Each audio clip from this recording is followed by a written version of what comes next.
United States, that is a top study destination and it is called the land of opportunities. Right now, there's a lot of confusion, there's a lot of apprehension. People think that getting a US visa is not possible, especially the study visas.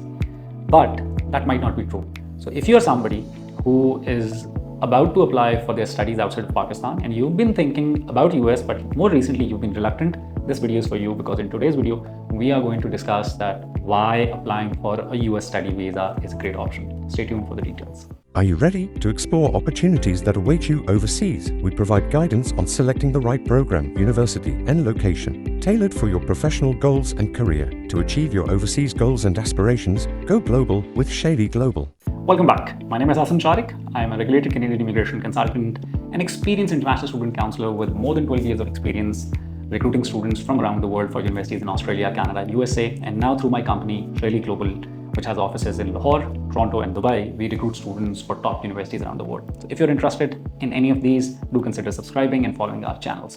Coming to the topic for today's video, which is why applying to US for your studies is a great option. As I mentioned in the beginning of the video, these days, more specifically, there is this concern that applicants, their families have that if you apply for a US study visa, it will get rejected, or what are the possibilities that international students would have in the US. Looking at this factually, there is a genuine concern.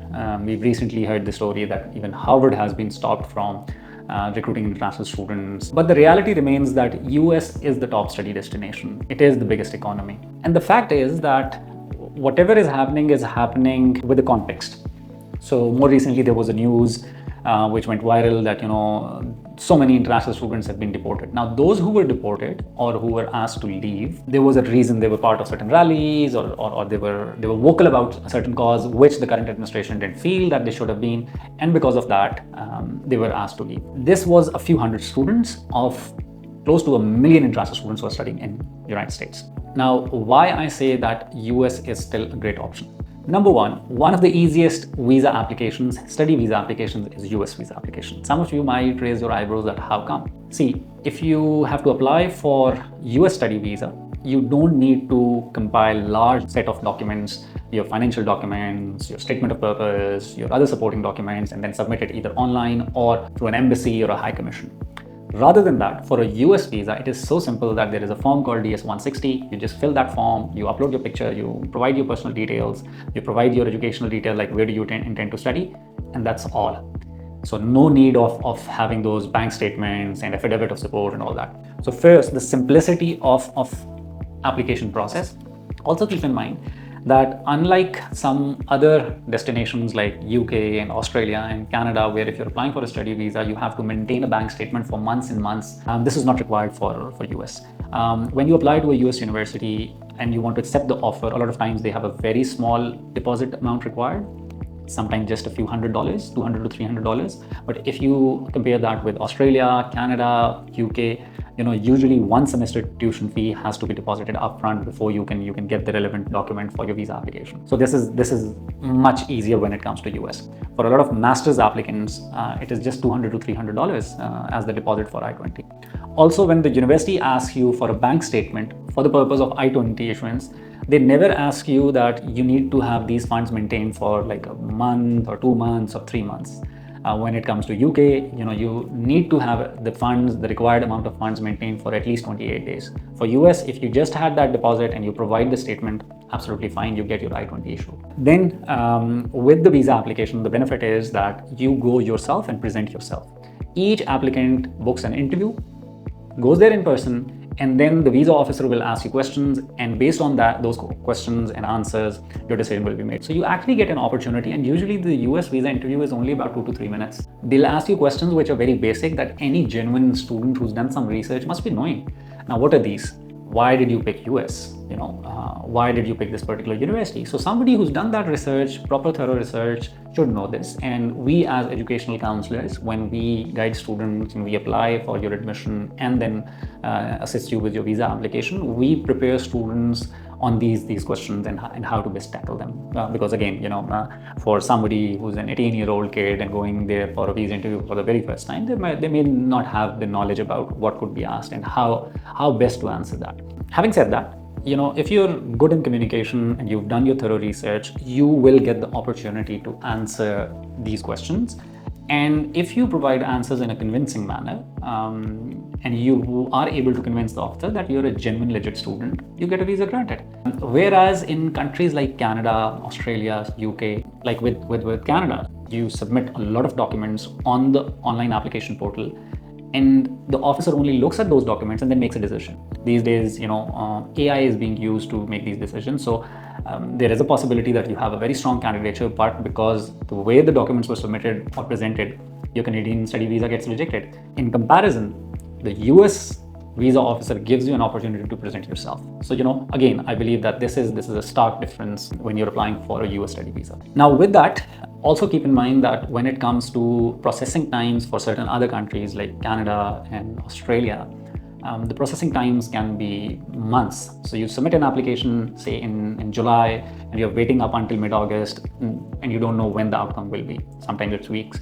With the US visa application, the benefit is that you book an appointment, you show up, you have your supporting documents with you, the officer asks you a question, and the decision right there and then. So even if you're working on a backup plan, you get the decision, and then you can come back and you can apply into a different country. So again, a US study visa application gives you this benefit as well. One thing that I'll share over here is that more than 90% of visa decisions that come for US study visa applications, usually the decision is made without having a look at the documents. So as an applicant, you'll have your file with you, where then you'll have all the supporting documents with you, but the visa officer might not even ask. So a common question is that who's going to sponsor your education? And you say that my father is going to sponsor, and my father has a business and this and that, and you might have a bank statement and his NTN and his business registration with you, but the officer might not ask. So the good thing is that the documentation is not all that important. It is more which institution you get admitted to, how confidently you answer. Okay, now coming towards post-study benefits in US. As I said in the beginning of the video, that US is the land of opportunities. It's the biggest economy, the largest number of IT companies, and all that is in US. I'm myself a Canadian. I love Canada. I love Pakistan. I love Canada. But very honestly, within North America, the two big countries, Canada and USA, when I compare the two, the scale of things that you find in USA, you cannot find them in other places. The economy is very well spread around. So whichever part of the country you look at, you'll find good sized companies, you'll find a lot of economic activity, especially for students who are looking at studying IT, anything to do with computer science, engineering, as well as economics and finance. I think US is a great option. First, if you have a STEM degree, you'll get the 3 years post-study work visa rights. And that's a very good time frame for you to land into a full-time good professional job, and for a company to really help you in your green card process and immigration processing in USA. Also keep in mind that in US, even if you can look for post-study work rights, and at the same time choose the kind of weather and geographic settings that you would want to live in. Reason being, if you want to live in the warms, you could pick the region of Texas and areas nearby, and there's large companies offering great salaries over there. You want to live in cold places, the whole north and northeast is there, New York, Chicago, the state of Illinois, all this is for you. And then all these places have large companies in all these different sectors. And the earning potential that you could have in US is unmatchable. So with that, also keep in mind that historically in US there has been immigration, and the companies are used to sponsoring good quality talent from around the world. So it's not uncommon for them. Because you have the 3-year work right, if you're doing a STEM degree, you start working for a company without them being sponsoring. And if you've already worked in your field at one particular company or a set of companies for 1 to 2 years, and you're a good resource, they'll support you for your green card and your residency and all that. That is the common norm.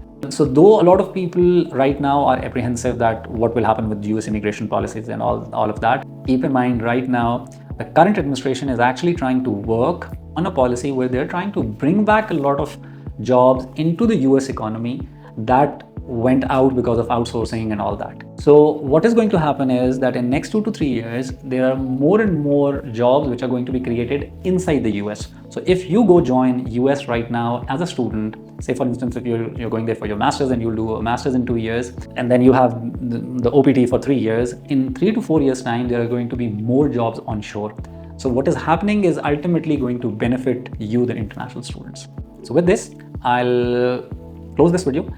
Just to conclude, as I mentioned, that there's a lot of concern right now, and generally people think that US visa or study visa is very difficult. It is one of the most easy visas. The reason being that if you apply into a US university, and for your I-20 as well as for your visa, you are not required to maintain a very large amount of bank statement for a long time period. That's all fine. There is no requirement of creating this big visa application file. You just book your appointment, fill your DS-160, take all the supporting documents, go there for the interview. And in this interview, every applicant gets a real-time opportunity to convey their genuineness as a student. If you are going into good US universities, you have a very strong chance. Usually for good US universities, the visa decline ratio is very low. So picking the right program, picking a good university is very important.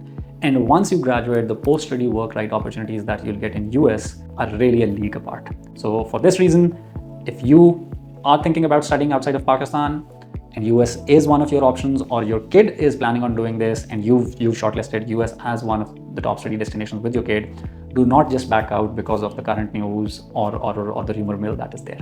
Hopefully, I've been able to provide some valuable information to you. If that's the case, do consider subscribing, liking, sharing the channel.